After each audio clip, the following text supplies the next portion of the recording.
नमस्कार, India voice देख रहे हैं आप। आपके साथ मैं हूं बबीता। इस वक्त की बड़ी खबर दिल्ली से, जहां पर बीजेपी राष्ट्रीय महामंत्री सुनील बंसल एम्स अस्पताल पहुंच चुके हैं। तो बीजेपी राष्ट्रीय महामंत्री सुनील बंसल एम्स अस्पताल पहुंचे हैं। राजू श्रीवास्तव की सेहत का हालचाल जानने के लिए पहुंचे हैं एम्स। तो सुनील बंसल ने परिवारजनों और डॉक्टर से भी जाना हालचाल।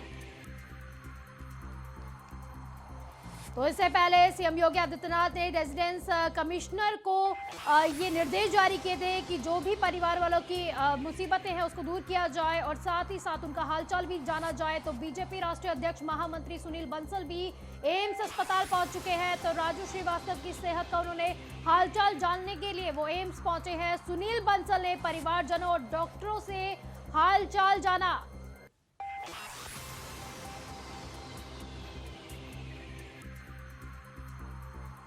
तो सुनील बंसल ने राजू श्रीवास्तव की सेहत पर हालचाल जानने की कोशिश की। तो परिवारजनों से मिले, वो पहले राजू श्रीवास्तव के परिवारजनों से मिले, उसके बाद डॉक्टरों से भी उन्होंने बातचीत की है। तो उनके हालचाल पर उन्होंने जानकारी ली है। तो सुनील बंसल भी पहुंच चुके हैं एम्स अस्पताल। तो बीजेपी राष्ट्रीय महामंत्री सुनील बंसल एम्स अस्पताल पहुंच गए हैं। तो इसी पर ज्यादा जानकारी के लिए हमारे संवाददाता नितिन जुड़ गए हैं। नितिन, बीजेपी राष्ट्रीय महामंत्री सुनील बंसल भी एम्स पहुंच गए हैं। देखिए, बिल्कुल जो प्रदेश महामंत्री हैं सुनील बंसल, वो खुद वहां पर पहुंच गए हैं। राष्ट्रीय महामंत्री जो राजू श्रीवास्तव है एम्स में एडमिट है, तो उनकी जो जानकारी लेने के लिए, हालचाल लेने के लिए वो एम्स पहुंचे हुए हैं कि जिस तरीके से वो काफी दिन से बीमार चल रहे हैं, तो उसी को लेकर सुनील बंसल खुद एम्स गए हैं। डॉक्टरों से भी उनकी बातचीत की गई है। तो उनसे जो कहना है डॉक्टरों का कि जल्दी से जल्दी स्वास्थ्य ठीक हो जाएगा, तो उसी को लेकर वो पूरा वहां पर जांच पड़ताल करने में लगे हैं। डॉक्टरों से बात की है, राजू श्रीवास्तव के हालचाल जाने, उनके परिवार वालों से हालचाल जाना है एम्स में जाके। तो उसको लेकर सुनील बंसल आज एम्स पहुंचे जी नितिन, क्योंकि सुबह ही ये खबर थी कि सीएम योगी आदित्यनाथ ने भी रेजिडेंस कमिश्नर को इसके लिए तैनात कर दिया गया है। उनको निर्देश जारी किए गए हैं कि राजू श्रीवास्तव के परिवार को जो भी नीड हो उसको भी पूरा किया जाए। साथ ही साथ राजू श्रीवास्तव के हालात क्या बने हुए हैं उस पर भी जानकारी लेते रहे। और अब महामंत्री भी पहुंच चुके हैं। जी देखिए, बिल्कुल सुबह सीएम योगी आदित्यनाथ ने भी ट्वीट करके जानकारी दी थी। वहाँ के जो कमिश्नर है तो उनसे भी बातचीत की गई है कि राजू श्रीवास्तव का जो हालचाल है उसे जल्दी से जल्दी स्वास्थ्य को लेकर एम्स हॉस्पिटल के डॉक्टरों से बातचीत करते रहे कि जिस तरीके से राजू श्रीवास्तव जो है वेंटिलेटर पर लेटे हुए हैं, उनका जो स्वास्थ्य काफी दिनों से ठीक नहीं चल रहा था। तो उसी को लेकर खुद सीएम योगी ने भी जो है जानकारी ले रहे हैं, कंटिन्यू उनके परिवार वालों से भी बातचीत कर रहे हैं। आज खुद सुनील बंसल को भेजा गया एम्स हॉस्पिटल में देखने के लिए कि जिस तरीके से राजू श्रीवास्तव काफी दिनों से हॉस्पिटल में एडमिट है, तो उसी की जानकारी लेने के लिए खुद सुनील बंसल वहां पर पहुंचे हुए हैं। खुद उनको हालचाल लेने, उनके परिवार वालों से बातचीत की जा रही है। तो तमाम नीतीश, जब महामंत्री सुनील बंसल ने जानकारी एकत्र की और जब परिवारजनों से उनकी बातचीत हुई है, डॉक्टरों से उनकी बातचीत हुई, तो क्या कुछ कहना है सुनील बंसल की ओर से कि डॉक्टर्स की तरफ से क्या कुछ कहा गया है अब तक? जी देखिए, बिल्कुल अभी जब सुनील बंसल वहां पहुंचे थे तो एम्स में, तो पहले उनके परिवार वालों से बातचीत की गई थी कि सुनील उसका राजू श्रीवास्तव को कैसा हालचाल है, उनसे जानकारी ली। फिर उसके बाद में खुद वो वार्ड के अंदर गए, वेंटिलेटर पर देखने गए थे सुनील बंसल की जिस तरीके से एम्स हॉस्पिटल के अंदर राजू श्रीवास्तव वहां पर लेटा हुआ है, तो एडमिट है, तो उनकी जो जानकारी पूरी तरीके से ली गई। लेकिन जो डॉक्टर्स हैं वहाँ के जो इलाज कर रहे हैं राजू श्रीवास्तव का, उनसे भी बातचीत की गई है कि किस तरीके से कब तक ठीक राजू श्रीवास्तव हो जाएंगे। तो उसी को लेकर भी काफी बार चर्चा वहां पर रही, तमाम चीजों को लेकर वहां पर बातचीत तो की गई क्या है। डॉक्टर की तरफ से क्या कुछ कहा गया है नितिन? क्या अभी भी उनकी हालत नाजुक ही बताई जा रही है? जी देखिए, बिल्कुल अभी जो है बताया जा रहा है कि उनकी राजू श्रीवास्तव की जो हालत अभी नाजुक है, उस पर काफी सुधार करने की कोशिश, मेडिसिन वगैरह भी डॉक्टर लगातार दे रहे हैं कि जिस तरीके से वेंटिलेटर पे यहाँ पर लेटे हुए हैं राजू श्रीवास्तव, तो उसी को लेकर भी काफी निर्देश उन्होंने दिए हैं। सुनील बंसल ने भी दिया है कि जिस तरीके से राजू श्रीवास्तव का इलाज और भी अच्छी तरीके से यहाँ पर कराया जाए। उनके परिवार वालों को भी कहा गया कि जल्दी से जल्दी राजू श्रीवास्तव ठीक होकर घर लौटेंगे। उनके परिवार वालों से भी बातचीत हुई है। डॉक्टरों को भी काफी निर्देश यहाँ पर दिया गया है कि राजू श्रीवास्तव के कोई भी तरीके की प्रकार की कोई दिक्कत ना आए, कोई जांच की जाए। डॉक्टरों की टीम यहाँ पर लगातार लगी रहनी चाहिए कि उसी को लेकर राजू श्रीवास्तव के लिए। तो सुनील बंसल वहां पहुंचे थे। जी नितिन, क्योंकि महामंत्री भी पहुंच चुके हैं, इससे पहले सीएम योगी आदित्यनाथ ने भी ट्वीट किया था और साथ ही परिवारजनों से भी लगातार वो संपर्क में बने हैं। साथ ही उन्होंने रेजिडेंस कमिश्नर को भी तैनात कर दिया है। तो इसी के साथ ही पीएम मोदी का भी इस पर ट्वीट आया था। उन्होंने भी परिवारजनों से बातचीत की है और साथ ही साथ हालचाल भी जाना है। यानी कि बीजेपी सरकार की तरफ से अगर देखा जाए तो लगातार हालचाल लिए जा रहे हैं, परिवारजनों से संपर्क साधा जा रहा है। जी देखिए, बिल्कुल जिस तरीके से बीजेपी सरकार की तरफ से काफी यहाँ पर जो बीजेपी है वो काफी हलचल परिवार वालों से जानकारी कर रही है। डॉक्टरों की टीम वहां पर लगाई गई है एम्स में। जब से राजीव श्रीवास्तव हॉस्पिटल के अंदर एडमिट हुए हैं तो उसको लेकर सीएम योगी भी जो है काफी गहरे उसमें है कि जिस तरीके से राजीव श्रीवास्तव खुद यहाँ पे एडमिट कराया गया है तो उनकी जो खुद वहां पर जो रेजिडेंट कमिश्नर है उनको जो तैनात कर दिया गया, उनकी सुरक्षा को लेकर कि किस तरीके से यहाँ कोई दिक्कत ना आए, डॉक्टरों की कोई लापरवाही ना हो, डॉक्टर का अच्छा इलाज करें, तो उसको लेकर सीएम योगी की तरफ से काफी निर्देश दिए गए हैं। खुद महामंत्री जो है सुनील बंसल जो है वहां पर पहुंचे हुए हैं, वो भी खुद डॉक्टरों को जो है दिशा निर्देश दे के आए कि किस प्रकार की कोई दिक्कत ना हो जाए राजीव श्रीवास्तव को। तो उसी पे भी काफी चर्चा उन्होंने किया था। उसके बाद में प्रधानमंत्री नरेंद्र मोदी भी काफी हलचल ले रहे हैं कि राजीव श्रीवास्तव जल्दी से जल्दी ठीक हो जाए। डॉक्टरों को भी दिशा निर्देश दिया जा रहा है कि राजीव श्रीवास्तव को जल्दी यहाँ से ठीक करके जो है उनके घर पहुंचाया जाए। नितिन, ये भी देखा गया क्योंकि एक अच्छे कॉमेडियन ही नहीं है राजू श्रीवास्तव, बल्कि कई बार वो पॉलिटिशियंस की भी नकल उतारते हुए दिखाई दे रहे हैं। कई बार उन्होंने लालू प्रसाद यादव की भी नकल की है, खुद योगी आदित्यनाथ की भी नकल उतारते हुए दिखाई देते हैं। तो काफी लगाव जो है पॉलिटिशियंस का भी उनके साथ रहा है। नितिन जी देखिए, बिल्कुल जिस तरीके से आप बता रहे हैं कि जब यहाँ पर लालू प्रसाद यादव की नकल उतारते, तमाम नेताओं की नकल उतारते, पॉलिटिशियन के लोग जो है बड़े बड़े उनकी सबकी नकल राजू श्रीवास्तव उतारते हैं, तो उसको लेकर भी काफी लोगों के जो चर्चित रहते हैं, काफी हंसी मजाक का जो चेहरा रहता है उनका, तो उसी को लेकर भी यहाँ पर लोगों में काफी लहर है कि जिस तरीके से राजू श्रीवास्तव हॉस्पिटल में एडमिट हुए तो उसको लेकर काफी लोग परेशानी चल रही है कि आखिरकार जिस तरह राजू श्रीवास्तव की जो बताया गया था कि वेंटिलेटर पर राजू श्रीवास्तव, लोग जो है भगवान से प्रार्थना भी कर रहे हैं कि राजीव श्रीवास्तव को जल्दी से जल्दी ठीक किया जाए। तमाम यहाँ पर जो है बिल्कुल बिल्कुल नितिन, सिर्फ लोग ही नहीं, हम लोगों की भी प्रार्थना है कि वो जल्द से जल्द ठीक हो जाए, उनकी हालत जो है जो नाजुक बनी हुई है वो जल्द ही स्वस्थ हो जाए। बहुत बहुत शुक्रिया आपका इन तमाम जानकारी के लिए।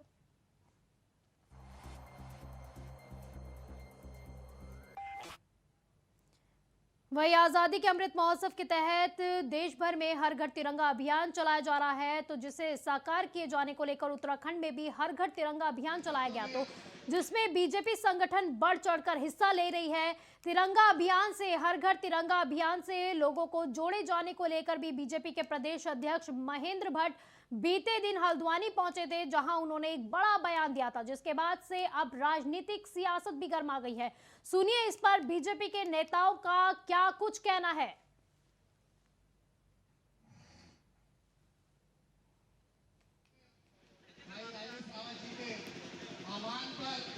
फाउंडेशन के नेतृत्व में तो बीजेपी का तिरंगा अभियान शुरू हो चुका है, इसकी शुरुआत की जा चुकी है। तो वहीं ज्यादा से ज्यादा बीजेपी कार्यकर्ता इसमें शामिल हो रहे हैं, बड़े नेता इसमें शामिल हो रहे हैं, और साथ ही साथ लोगों को भी एकजुट करने की इसमें कवायद शुरू कर दी गई है। एकजुटता और देशभक्ति जगाने के लिए लोगों से अपील की जा रही है कि वो इस अभियान का हिस्सा बने। तो आज देहरादून में भी तिरंगा अभियान शुरू किया गया है। तो वहीं पर बीजेपी प्रदेश अध्यक्ष के बयान पर भी बवाल मचा हुआ है। तो बीजेपी प्रदेश अध्यक्ष के बयान पर अब विपक्षी भी लगातार सवाल उठा रहे हैं।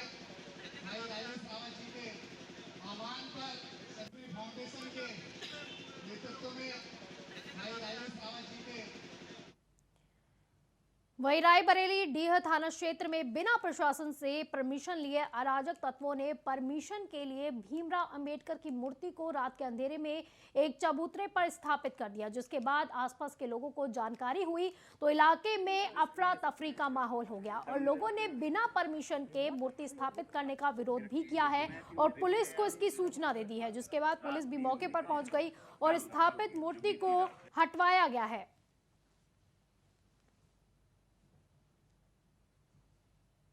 तो रायबरेली से खबर है जहां पर भीमराव अंबेडकर की मूर्ति को लेकर बवाल हो गया है। रात में अंबेडकर की मूर्ति को जहां पर वो स्थापित थे उस जगह से हटा दिया गया, तो प्रशासन की परमिशन के बिना ये सब किया गया है। तो जबरन की गई स्थापित मूर्ति के बाद लोगों के अंदर भी विरोध प्रदर्शन है, तो विरोध प्रदर्शन किया जा रहा है, तो विरोध शुरू हो गया है। लोगों में ये विरोध हो रहा है कि इसको क्यों हटाया गया, तो इसी को लेकर उन्होंने सूचना दी पुलिस को।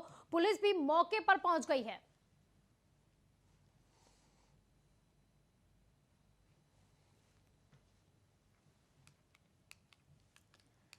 तो रायबरेली से खबर, जहां पर रात ही रात में भीमराव अंबेडकर की मूर्ति को उनकी जगह से हटा दिया गया। तो इसके बाद लोगों को जब इसकी सूचना मिली तो विरोध शुरू हो गया और पुलिस को भी इसकी सूचना दे दी गई। तो वहीं पुलिस भी मौके पर पहुंच गई है।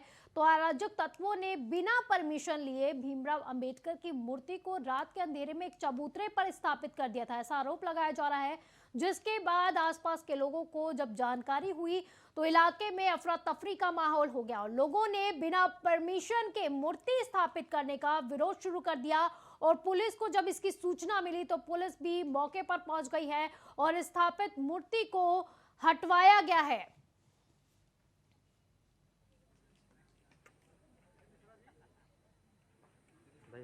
कोई बाहर किया ही नहीं, रिस्क नहीं ले सकते हैं, इस पे एकदम नहीं ले सकते हैं।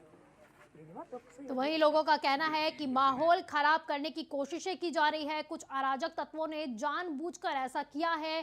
प्रशासन से बिना परमिशन लिए हुए अराजक तत्वों ने भीमराव अंबेडकर की मूर्ति को रात के अंधेरे में एक चबूतरे पर स्थापित कर दिया, जिसके बाद से आसपास के इलाके में अफरा तफरी का माहौल हो गया है। लोग विरोध कर रहे हैं। लोगों का कहना है कि बिना परमिशन के मूर्ति कैसे हटाई गई, तो कैसे स्थापित की गई। इसके बाद जो है जब विरोध ज्यादा बढ़ा तो पुलिस भी मौके पर पहुंच गई और पुलिस ने स्थापित मूर्ति को हटवाया है।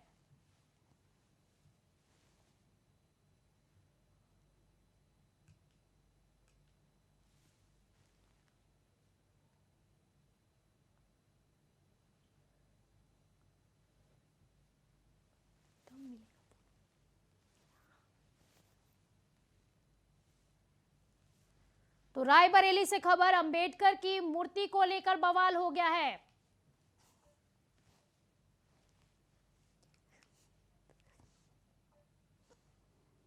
खबर गाजियाबाद से है, जहां पर इंदिरापुरम थाना क्षेत्र में अवैध रूप से चल रहा है हुक्का बार। तो गाजियाबाद से बड़ी खबर, इंदिरापुरम थाना क्षेत्र में अवैध रूप से हुक्का बार चल रहा है। बीटल हाउस के नाम से यह हुक्का बार चलाया जा रहा है। तो वसुंधरा पुलिस चौकी अंतर्गत चल रहा है अवैध रूप से हुक्का बार। तो वसुंधरा पुलिस चौकी के अंतर्गत ये हुक्का बार चलाया जा रहा है, ऐसे आरोप लग रहे हैं। तो बीटल हाउस के नाम से ये हुक्का बार है। तो इंदिरापुरम थाना क्षेत्र में अवैध रूप से ये हुक्का बार चल रहा है।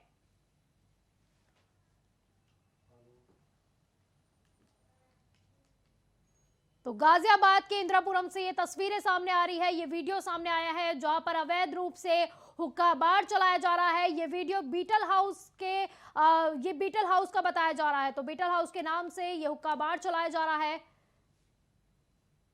तो इसी पर ज्यादा जानकारी के लिए जितेंद्र हमारे संवाददाता जुड़ चुके हैं। तो जितेंद्र, इंदिरापुरम का ये खबर है जहां पर ये वीडियो सामने आया हुआ है, अवैध रूप से हुक्का बार चलाया जा रहा है।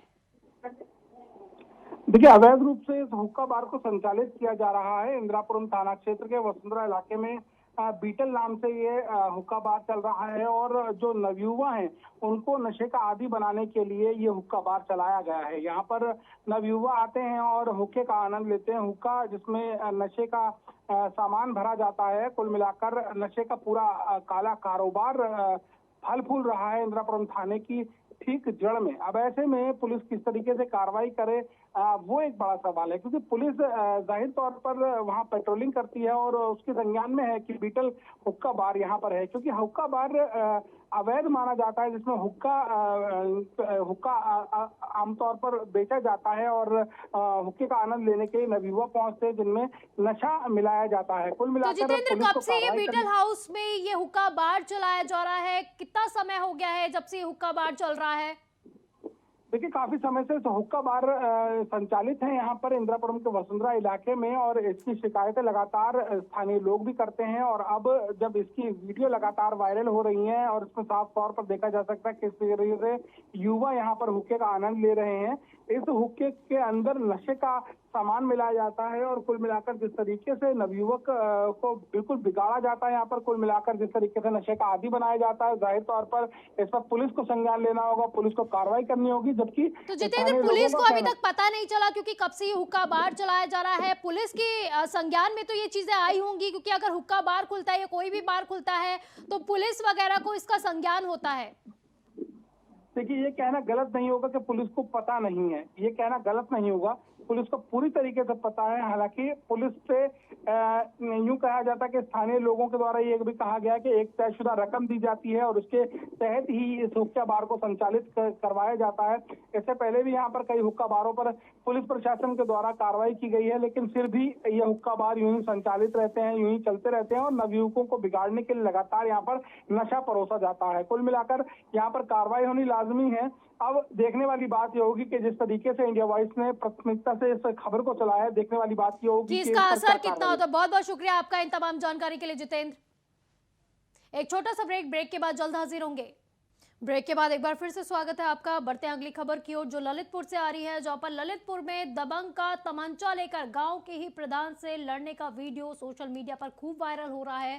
प्रधान को अभद्र गालियां देने का उन पर आरोप लगा है। तो मामला सदर कोतवाली क्षेत्र के पटसेमरा के गांव का बताया जा रहा है। तो ललितपुर से ये वीडियो सामने आया है, जहां पर दबंग ने तमंचा लहराते हुए गांव के ही प्रधान से विवाद कर दिया, तो उनके साथ जो है अभद्रता की है।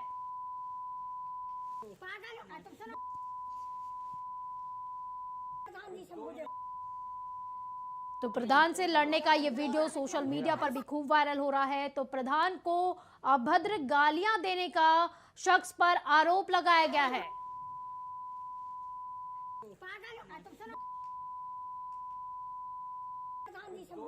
तो दबंग का ये वीडियो सामने आया है ललितपुर से, जहां पर खुलेआम तमंचा दिखाकर गांव के ही प्रधान से लड़ता दिखा ये शख्स और साथ ही गांव के प्रधान को भद्दी भद्दी गालियां भी देता हुआ नजर आया।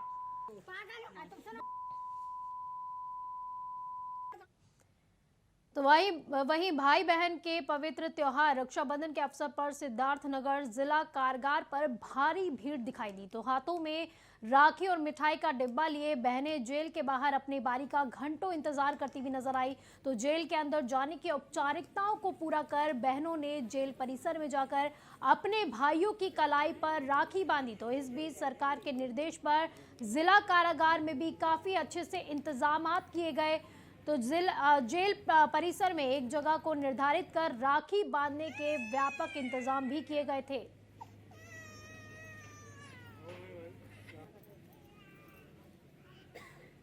तो पूरे देश भर में रक्षाबंधन का त्योहार मनाया जा रहा है। तो वहीं सिद्धार्थनगर से ये तस्वीरें सामने आई है, जहां जिला कारागार में रक्षाबंधन मनाया गया है।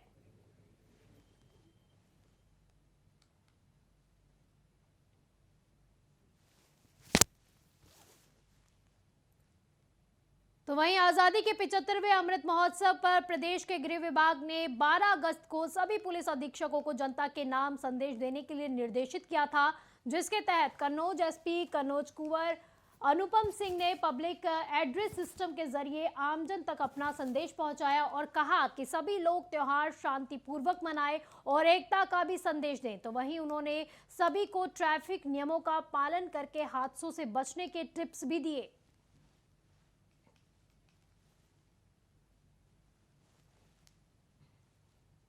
तो कन्नौज में एसपी ने जनता के नाम संदेश दिया है, शांतिपूर्वक सारे त्योहार मनाएं और एकता का संदेश भी दिया जाए। तो ये अपील की गई है एसपी द्वारा। तो इसी के साथ ही सभी लोगों को ट्रैफिक नियमों का पालन करने के भी निर्देश दिए गए।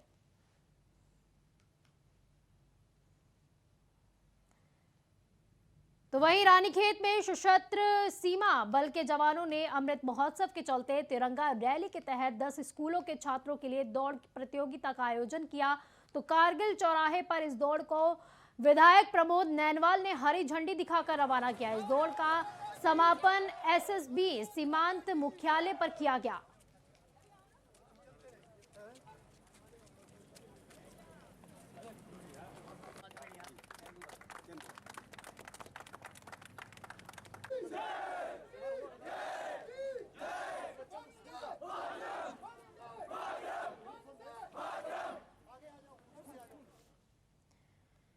तो वहीं बिहार में नीतीश कुमार के नेतृत्व में बनी महागठबंधन की नई सरकार का इंपैक्ट झारखंड में भी देखने को मिल रहा है। तो कांग्रेस ने यह दावा किया है कि आने वाले समय में लोग उनके दल के साथ आ जाएंगे। तो वहीं प्रदेश कांग्रेस कमेटी के अध्यक्ष राजेश ठाकुर ने कहा कि यह नई शुरुआत है।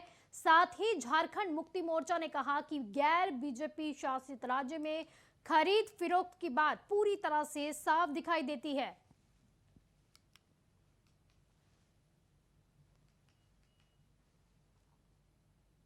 तो रांची में महागठबंधन की सरकार का झारखंड में भी अब इम्पैक्ट देखने को मिल गया है। तो कांग्रेस का ये दावा है कि हमारे दल से और भी लोग जुड़ेंगे। वहीं फिरोजाबाद के एक थाने में तैनात महिला सिपाही के साथ दारोगा ने छेड़छाड़ कर दी। तो आरोपी दारोगा एटा जनपद के अलीगंज थाने में तैनात है। तो आरोपी सिपाही के कमरे पर गया था। पीड़ित महिला सिपाही ने आरोपी दारोगा के खिलाफ रसूलपुर थाने में छेड़छाड़ का मुकदमा दर्ज करा दिया है। महिला सिपाही का डॉक्टरी परीक्षण भी कराया गया है। आपको बता दें कि पीड़ित महिला सिपाही ने फिरोजाबाद के एक थाने में तैनात है वो नगर में किराए पर अकेली रहती हैं। तो दारोगा इरफान अहमद के खिलाफ पीड़ित महिला सिपाही द्वारा दी गई तहरीर में ये कहा गया है कि वो बुधवार शाम करीब 4:30 बजे अपने कमरे पर अकेली थी, जिस दौरान दारोगा इरफान अहमद उसके कमरे में पहुंचा और उसके साथ छेड़छाड़ की गई।